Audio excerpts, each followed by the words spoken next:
Bonsoir à toutes et à tous. Je suis Armelle Gérard, thérapeute, écopartologue et formatrice.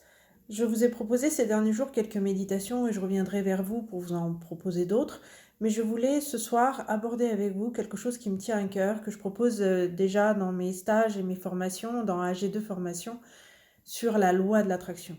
La loi d'attraction est pour moi quelque chose de très très important et dans cette période très difficile de confinement et de mal-être, je voulais réaborder avec vous certains points essentiels. Le soleil est en train de se coucher et je vais tout simplement vous laisser devant le paysage de mon jardin et vous laisser m'écouter. Je n'ai pas la science infuse, mais je crois que c'est important de réexpliquer et de revoir avec vous certains principes très importants de cette fameuse loi de l'attraction. L'état de notre mental se travaille tous les jours, comme pour notre corps. Trop de personnes croient qu'il suffit d'émettre une fois par jour de bonnes pensées pour que tout aille bien. Malheureusement, cela ne se passe pas ainsi et c'est tant mieux, car il suffirait de penser négatif pour que du négatif arrive aussi vite. Beaucoup de gens ont déjà entendu parler de la loi d'attraction, mais très peu savent l'utiliser.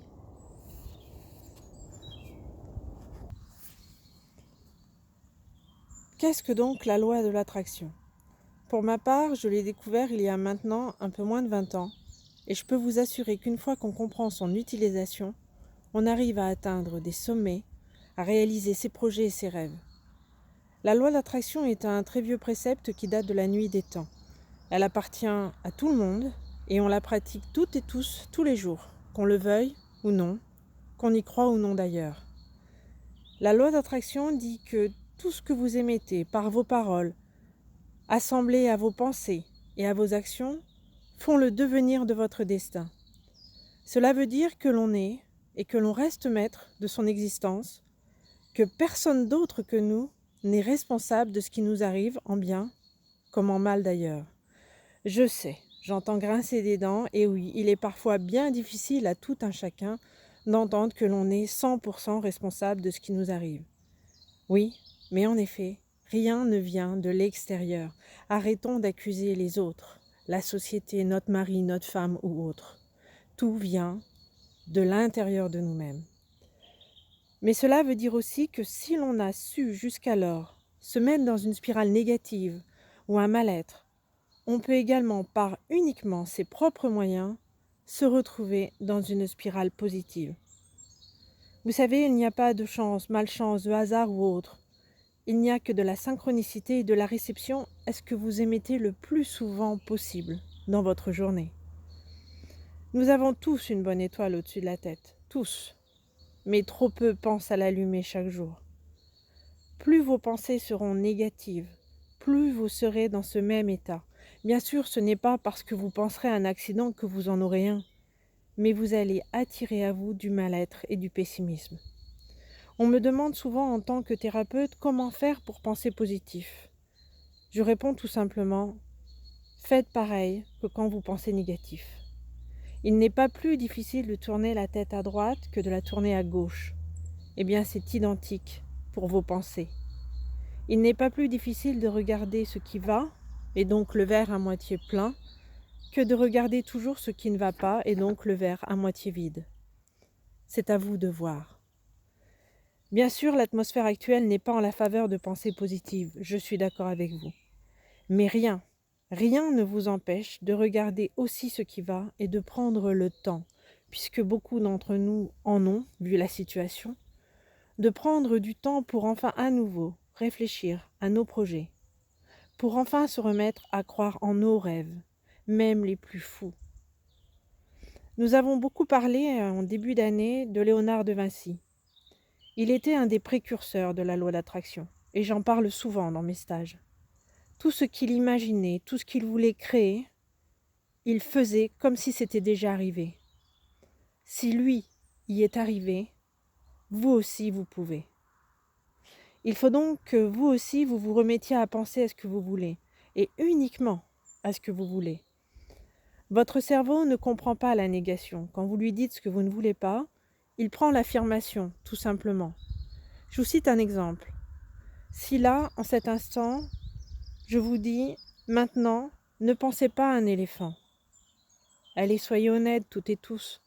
On a l'image d'un éléphant qui arrive dans notre tête, car le mot dit est toujours associé à une image, c'est-à-dire il ne retient que le mot éléphant et non pas la négation. Donc émettez simplement et uniquement ce que vous voulez, de la santé, de l'amour, de la sérénité, de la réussite dans vos projets. Pensez-y très fort, dites-le aussi à voix haute, dites des affirmations positives dans vos journées.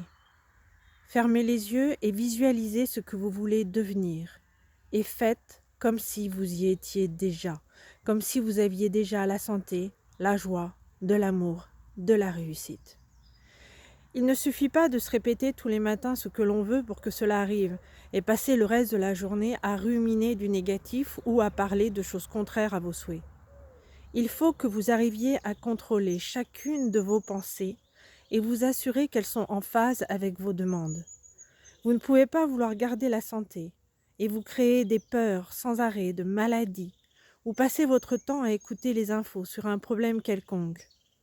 Vous devez rester le plus longtemps et le plus souvent possible branché sur la bonne fréquence de vos projets.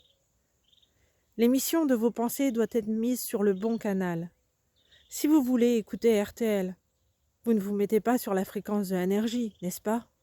Eh bien là, c'est pareil, exactement pareil. Bien sûr que c'est difficile de rester tout le temps sur la bonne fréquence. Il y a des parasites qui arrivent, des ondes contradictoires. Mais plus vous en aurez conscience et plus vous vous responsabiliserez et que vous serez honnête avec vous-même, mieux vous atteindrez vos objectifs. Dès que vos pensées s'égarent, et sachez que vous n'arriverez pas tout de suite à tout contrôler, puisque nous avons environ, on dit, entre 60 000 et 80 000 pensées par jour qui nous arrivent. Vous devez reformuler votre pensée pour la remettre sur le bon canal, sur le droit chemin, sur ce que vous voulez vraiment. Être plus positive et positif, c'est arriver à contrôler nos peurs, nos symptômes, nos émotions, nos douleurs. C'est croire en nos rêves, en nos souhaits. Et c'est aussi accueillir les opportunités qui vont arriver. On ne peut pas soigner le corps sans le mental, mais on ne peut pas non plus soigner que le mental et oublier notre corps. Les deux sont en lien continuel et ils doivent s'harmoniser l'un avec l'autre. Il est donc autant important de continuer ces traitements, de consulter son médecin, que d'aller voir un thérapeute ou de pratiquer par soi-même de la méditation ou la loi de l'attraction. Si vous voulez être plus sereine, plus serein, méditez plus souvent et changez votre état d'esprit dès maintenant. Soyez ouverte et ouvert aux opportunités et aux rencontres. La vie, vous savez, est l'addition de moments présents. Donc être plus souvent dans ce que vous faites et non dans votre tête à ruminer, à cogiter. Utilisez vos sens. Souvenez-vous, vous avez 5 sens. Ce que vous voyez, ce que vous entendez, les odeurs, les saveurs et tout ce que vous touchez.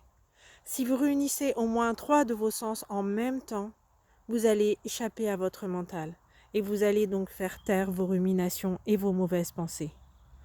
Chaque seconde gâchée est une seconde perdue. Plus vite vous vous exercerez et plus vite vous pratiquerez la persévérance, plus vite vous atteindrez vos buts, vos souhaits. Dites-moi, à quoi êtes-vous en train de penser là maintenant? À des choses bien, j'espère. Pensez également à remercier l'univers, Dieu si vous êtes croyant, vos proches disparus, tant aimés, qui sont toujours autour de nous, vos guides, Dame Nature. Puis dans la bienveillance de vous-même, émettez dès le matin ce que vous voulez pour vous-même, mais vraiment ce que vous voulez. Le refaire le plus souvent possible dans la journée dès qu'une pensée négative ou nocive arrive. Puis remerciez et émettez tous les soirs en vous couchant. C'est très important. Que croyez-vous avoir demain matin si vous ne demandez rien ce soir? Eh bien rien forcément, c'est logique. Vous verrez que d'émettre, de penser, de dire et de visualiser, cela demande très peu de temps. Alors pourquoi attendre pour être bien? Je vous fais entièrement confiance. Je vous dis à bientôt. Passez une bonne soirée et contrôlez vos pensées.